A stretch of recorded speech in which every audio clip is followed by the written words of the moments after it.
आपको क्या उम्मीद थी कि कांग्रेस पार्टी साथ आ जाएगी दिल्ली सरकार के आम आदमी पार्टी के? सभी आपस में मौसेरे भाई हैं, तो साथ आना और साथ से अलग हो जाना ये चलता रहेगा। जब जब 5 साल के बाद चुनाव आते हैं, ये सब साथ साथ आते हैं और फिर अलग अलग हो जाते हैं। केंद्र के रूप में जब ये एक साथ बैठकें करेंगे, पर जब अपने राज्यों में बात आएगी सीटों की बंटवारा करने के लिए, तो ये एक दूसरे को म्यूचुअली एक्सक्लूसिव हो जाते हैं। मतलब आप होगा तो कांग्रेस नहीं होगा, ममता जी होंगी तो कांग्रेस नहीं होगा। इस तरीके का माहौल बनता है। पीछे के कई बारों में हमने देखा है, 2013 में भी, 2019 के भी चुनाव में, और अब 24 में भी आप ये देखेंगे। तो ये लगातार इस तरीके से विपक्ष का इकट्ठा होना और फिर अलग हो जाना। आप देखिए, अरविंद केजरीवाल जी दिल्ली में कांग्रेस को नहीं घुसने देंगे, पंजाब में नहीं घुसने देंगे, तो कांग्रेस क्यों अरविंद केजरीवाल जी के साथ खड़ा होगा? ममता बनर्जी वहां पर अपने वेस्ट बंगाल में कांग्रेस को नहीं घुसने देंगी। वो कहती है 200 सीटों पे हम चुनाव लड़ेंगे। आम आदमी कहता है हम 400 साढ़े 400 सीटों पे चुनाव लड़ेंगे। तो ये स्थितियां हैं कि ये सब लोग देखने के लिए तो एक हैं, परंतु जब इनको सीटों का बंटवारा और इस तरीके की स्थितियां आएंगी, तब आप देखिएगा हर बार की तरह ये लोग अलग अलग हो जाएंगे। आपको याद होगा 2019 से पहले टीडीपी ने, चंद्रबाबू नायडू ने भी एक मीटिंग करी थी और सबके हाथ खड़े किए थे। उसमें तो मायावती से लेके सभी लोग भी थे, परंतु बाद में क्या हुआ, वही हाल। नहीं, यदि आप अलायंस वाले विषय पर बात करेंगे तो फिर आजकल तो तस्वीरें, अब ओम प्रकाश राजभर है ना पूर्वांचल से, क्या नहीं बोला उन्होंने बड़े नेताओं के लिए, आपके क्या ही नहीं बोला, लेकिन कल तस्वीर आ गई ना साथ में। सर, अभी अंसारी परिवार को लेकर आप लोग क्या बातें करते थे, परिवार का सदस्य आ गया ना एनडीए में। मांझी परिवार सबसे ज्यादा बिहार में घूमे मांझी, सारी दुनिया में हर पार्टी में अभी आ गया ना आपके साथ। तो अगर आप अलायंस पे बात करेंगे तो फिर थोड़ा विषय डाइवर्ट हो जाएगा। आप रहिए हमारे साथ में, हम बात करेंगे फिर भी इस पर। प्रियंका कक्कड़ है हमारे साथ आम आदमी पार्टी की तरफ से। प्रियंका जी, थोड़ा सा कांग्रेस ने समय लिया लेकिन साथ देने का जिक्र किया, तो ये जो बीच में आप लोगों की तरफ से बयानबाजियां हुई थी, क्या जल्दबाजी आप लोग कर रहे थे जिसमें आप दिल्ली पंजाब हमारा, राजस्थान और वो एमपी तुम्हारा, या लीडरशिप नहीं है कांग्रेस में, तमाम तरह की बातें हुई थी, थोड़ी सी जल्दबाजी हो गई थी क्या?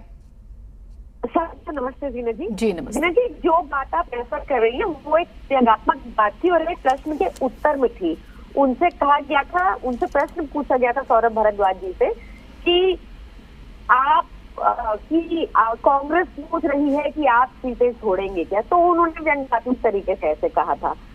अभी चर्चा शुरू हुई है, देखते हैं क्या रूपरेखा होती है, सबके सामने है, सबको पता चल जाएगा। और ये कोई मतलब अच्छी बात ही है अगर चर्चाएं हो रही हैं, क्योंकि आप देखिए भाजपा ने तो चर्चा का माहौल ही खत्म कर दिया था। खुद ही ये अभी बात कर रहे थे, भाजपा के स्पोक्स पर्सन में सुन रही थी, पॉइंट से दिक्कत है। 28 इनके पार्टनर थे 2014 में, जिनको इन्होंने यूज एंड थ्रो किया, 23 चले गए।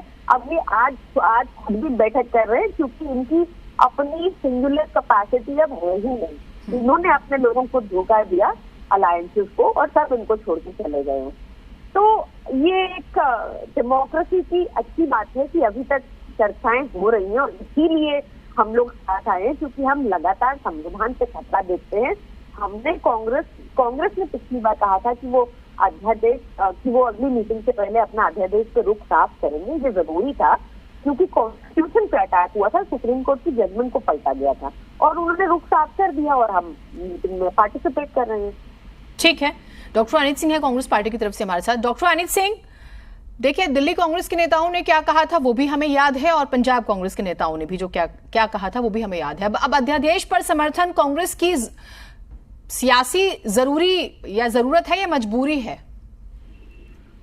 जीने जी, देखिए आपके माध्यम से मैं बताना चाहूंगा कि ये जो अध्यादेश है, इस पे हमारा रुख, जो दिल्ली और पंजाब के हमारे नेता थे, उन्होंने जो हाईकमान को सब कुछ अपने सम्मुख रखा था, और उसके बाद ये डिसीजन लिया गया है कि हम इस अध्यादेश का समर्थन का विरोध करेंगे अगर ये केंद्र सरकार लेके आएगी। देखिए, इस समय देश के सामने जो सबसे बड़ी चुनौती है वो है नरेंद्र मोदी जी की सरकार, जो जिस तरीके से विपक्षी नेताओं पे, आज भी आपने देखा होगा कि तमिलनाडु पर किस तरीके से वहां के मंत्री के ऊपर ईडी की कार्रवाई करी गई है, जिस तरीके से संघीय ढांचे पर प्रहार किया जा रहा है। हम एकजुट होकर, विपक्षी एकता इस समय सबसे महत्वपूर्ण है कि किस तरीके से हम जो ये तानाशाही सरकार है, देश के लिए सबसे बड़ा सवाल इस समय ये बना पड़ा है और इसी की कवायद में हमने सारे विपक्षी नेताओं को एक साथ करने की ये कोशिश है और इसको हमें 2024 के से जोड़कर देखने की जरूरत है कि किस तरीके से हमें ये मोदी जी की तानाशाही सरकार को उखाड़ फेंकने के लिए हमें सारे विपक्षी नेताओं को, चाहे वो अलग अलग हर राज्यों में इस तरीके की दिक्कतें हैं, लेकिन उसको बैठकर सुलझाकर आगे बढ़ने की जरूरत है, जिससे कि हम जो हमारे सामने सबसे बड़ा सवाल है, केंद्र की जो तानाशाही सरकार है, उसका रवैया है, उसको उखाड़ने की जरूरत इस समय सबसे महत्वपूर्ण बन जाती है। अब जो महत्वपूर्ण एक चीज आप मुझे बताइएगा, तो क्या हम ये माने कि पिछले दिनों जो विपक्षी एकता की मीटिंग हुई थी और मुख्यमंत्री अरविंद केजरीवाल जी भी उसमें शरीक हुए थे और फिर थोड़ी नाराजगी की खबरें आई थी और उन्होंने कहा था कि जब तक कांग्रेस अपना स्टैंड क्लियर नहीं करेगी हम उसमें शामिल नहीं होंगे। डिनर का भी जिक्र है, अब तो डिनर होगा पहले, फिर अगले दिन जो है मीटिंग होनी है। तो क्या ये उस नाराजगी से ये हुआ ये कि जो फोकस था ना वो डाइवर्ट हो गया, तो कांग्रेस ने क्या उस फोकस के बिखरने से बचाने के लिए ये एक स्टेप लिया है? जिनक जी, देखिए, जो हमारा स्टैंड पहले था और आज भी वही है। हमने पिछली बार जब पटना में मीटिंग हुई थी तभी भी हमने ये स्टैंड क्लियर किया था कि हमें कोई जल्दबाजी नहीं करनी है। जब ये मुद्दा हमारे संसद के समक्ष आएगा, मानसून सत्र के पहले तक हम अपने स्टैंड को क्लियर कर देंगे और वही कांग्रेस पार्टी ने किया है। देखिए, जिस तरीके से अरविंद केजरीवाल जी इसके पीछे पूरी देश में घूम कर रणनीति बना रहे थे, हमारा पहले भी ये स्टैंड यही था कि ये मैटर अभी सुप्रीम कोर्ट के पाले में है। सुप्रीम कोर्ट सुप्रीम बॉडी है ये डिसाइड करने के लिए कि इसका संवैधानिक पहलू कैसा है और कैसा होना चाहिए, और हमें इसमें कोई जल्दबाजी नहीं है। जो मानसून का सत्र आएगा, अगर सरकार इस तरीके का अध्यादेश लेके आती है तो हम उसका विरोध करेंगे, या उस समय हमारे निर्णय की स्थिति नहीं थी तो हमने ये कहा था कि मानसून सत्र के पहले हम अपना डिसीजन आपको बता देंगे, और वही हमने कन्वे किया है। और विपक्षी एकता के जो मानसून सत्र के पहले विपक्ष में एक अच्छी संदेश के साथ और सारे लोगों को एक प्लेटफॉर्म पर लाने के लिए जो एक कवायद है वो इस समय महत्वपूर्ण है। हमें बहुत सारे जो हमारे अलग अलग स्टेट में, जैसे बंगाल में भी प्रॉब्लम है, दिल्ली में भी प्रॉब्लम है, पंजाब में भी प्रॉब्लम है, लेकिन हमें ग्रेटर गोल के लिए आगे बढ़ते रहना है। ये शायद महत्वपूर्ण बात आप कह भी रहे हैं। स्टेट्स के मुद्दे और स्टेट की पॉलिटिक्स और सीटों को लेकर तमाम चीजें अलग होती हैं और आमने सामने की लड़ाई अलग होती है। उस सूरत में तो शुभेंदु शेखर अवस्थी जी, क्योंकि ये कहा गया कि पहली जो मीटिंग हुई थी उसके बाद से थोड़ा सा बीजेपी में एक डिस्टर्बेंस हुई थी, क्योंकि माना नहीं गया से सभी इकट्ठे हो जाएंगे। बार बार कहा जाता है कि विपक्षी एकता जैसा कुछ होता नहीं, जी निजी महत्वाकांक्षाएं होती है सबकी, लेकिन ये क्रेडिट तो नीतीश कुमार को गया कि उन्होंने सभी को एक मंच पर शामिल कर लिया। और अब अगर कांग्रेस और आम आदमी पार्टी भी साथ में आ ही गए हैं इस विषय पर, और 24 अभी अनिल जी कह रहे हैं कि आप इसे 24 से भी जोड़कर देख सकते हैं, तो एक अलार्म तो है जो आपको मानना पड़ेगा। क्यों माने? हमने लगातार कई बार इसको देखा है। ये लोग एक साथ बैठेंगे केंद्र के मुद्दे पर, जब स्टेट में आते हैं तो स्टेट का पूरा टीम, कांग्रेस का और पंजाब का पूरा टीम आम आदमी पार्टी का विरोध करता है। और यूपी में भी करके देख चुके हैं किस तरीके से यूपी में सपा के साथ इनका समझौता हुआ था और चुनाव हमारे अगेंस्ट में लड़ा था, और सपा को कुछ वोट मिले भी और कांग्रेस पूरा का पूरा साफ हो गया। तो कांग्रेस को यह भी मालूम है कि आम आदमी पार्टी और रीजनल पार्टी के साथ यदि वो मिलकर चुनाव लड़ते हैं तो उनका पूरा जो भी राजनीतिक कैरियर है, वो जो लोग नेता है वो खत्म हो गए हैं। दिल्ली और पंजाब में कांग्रेस का ही वोट लेके आम आदमी आगे आया हुआ है। तो आप कांग्रेस को भड़का रहे हैं क्या? और आप जो कह रहे थे कि क्यों माने, वो आप इसलिए मानिए क्योंकि आप लोगों ने वापस अपने छोटे छोटे दलों को किसी वजह से जो आपसे अलग हुए, वापस उनके साथ बातचीत शुरू कर दिया है। आप भी अपना कुनबा बढ़ाने की कोशिश कर रहे हैं, इसलिए ये प्रश्न है ना। तो आप ही कांग्रेस को भड़काने की कोशिश कर रहे हैं। दो चीजें मैं यहाँ पे पूछ रही हूँ आपसे। आपका प्रश्न हो सकता है, परंतु आप ये समझिए कि ये जो छोटे छोटे थे दल, ये पहले भी हमारे साथ थे, बीच में चले गए, वापस आते हैं। चुनाव के समीकरण होते हैं और उसको लेकर हम लोग बहुत चिंतित नहीं है। अपनी समान विचारधारा के लोग जो हमसे अलग हुए और वापस यदि आना चाहते हैं या किसी और कारणवश आना चाहते हैं तो हमारे को उनका स्वागत है। यहाँ पर दो चीजें बिल्कुल फर्क है। आज कांग्रेस अपने अस्तित्व की लड़ाई लड़ रही है और उसको मालूम है कि यदि 2024 में हम ठीक से नहीं चुनाव लड़ पाए, क्योंकि ये बात तो पक्की हो गई है कि कांग्रेस अकेले अब भारतीय जनता पार्टी को लड़ने लायक स्थिति में नहीं है। मुख्य विपक्षी तो वो तो आप भी नहीं लड़ रहे हैं ना अकेले, आप भी अलायंस के सहारे हैं ना। देखिए एनडीए और यूपीए आप भी तो अलायंस के सहारे हैं, कहाँ फर्क है फिर आप में और उनमें? वो अलग बात है आप सत्ता में है, ठीक है, समय समय का मसला है, लेकिन ये कहीं कि आमने सामने के लायक नहीं है तो बिना अलायंस तो आप भी नहीं आए, ना 14 में आए, ना 19 में आए, ना 24 में आने वाले हैं। देखिए ये देखिए 9 सालों में कांग्रेस की क्या हुई है आपको, आपसे सबको मालूम है। आज तक ये यदि कल की बैठक में ये तय कर लें कि कौन चीफ मिनिस्टर रहेगा या किसकी party chief minister prime minister रहेगी, तो भी नहीं तय कर सकते। ये वो लोग हैं जो म्यूचुअली एक्सक्लूसिव लोग हैं, मैं बार बार कहता हूं। इसलिए ये मीटिंगें होंगी पर रिजल्ट नहीं निकलेगा, ये सब दिखाने के लिए है। मेरा ये मानना है आप 2-4 दिन और वेट करिए, आपको पता चलेगा कि किस तरीके से ये सब लोग मिल बैठेंगे और फिर अपने राज्य में जाके अलग अलग हो जाएंगे। अनित जी देखिए शुभेंदु जी जो अभी कह रहे हैं उसका जवाब देने का मुझे 1 मिनट का समय दे दीजिए। देखिए मैं आपके माध्यम से बताना चाहूंगा कि आरएसएस की जो इंटरनल सर्वे है वो बता रही है कि मोदी का चेहरा अब उनके गठबंधन को चुनाव जिताने की पोजीशन में नहीं है। बीजेपी की जितने भी आप कवायद देख लीजिए, किस तरीके से फैमिली फ्यूड में आकर ईडी सीबीआई के दम पर जो क्षेत्रीय पार्टियों को तोड़ने का काम कर रहे हैं और आज ये गठबंधन की बात करते हैं।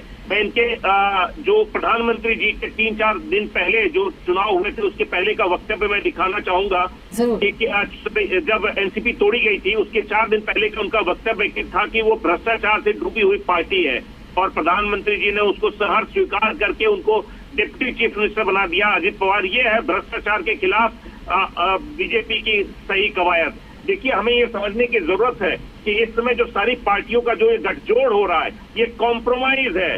देश के सामने जो सबसे बड़ा मुद्दा है वो किस तरीके से बीजेपी की तानाशाही सरकार चल रही है उसको गिराना सबसे बड़ा मुद्दा है। हम सारे के सारे लोग आप देखेंगे स्टेज वाइज मैनर पे सारे सवालों का जवाब आपको आने वाले समय में मिलने वाला है। कौन इस गठबंधन का चेहरा होगा, किस तरीके से हम सीटों का सीट शेयरिंग करेंगे हर एक स्टेट में, वो सब सारी की सारी चीजें स्टेप वाइज निकाली जाती हैं। शुभेंदु जी शायद आज जल्दबाजी में है कि इस गठबंधन का चेहरा कौन होगा। मैं उनको अपने माध्यम से बताना चाहूंगा कि आने वाले चुनाव के पहले तक आपको सारे के सारे समीकरण बिल्कुल क्लियर, क्रिस्टल क्लियर दिखेंगे। हर राज्यों में हम इस तरीके की सीट शेयरिंग करने जा रहे हैं कि विपक्ष के जो वोट है, जो 65-66% वोट शेयर है, हम उसको बिखरने नहीं देंगे। और ये तो केंद्र की तानाशाही मोदी सरकार है जो जनता के को गलत आश्वासन देकर सरकार में बैठी हुई है, जो नौकरियों के नाम पर रोजगार के नाम पर 2 करोड़ लोगों को रोजगार के नाम पर उनको छलवा देने का काम किया है।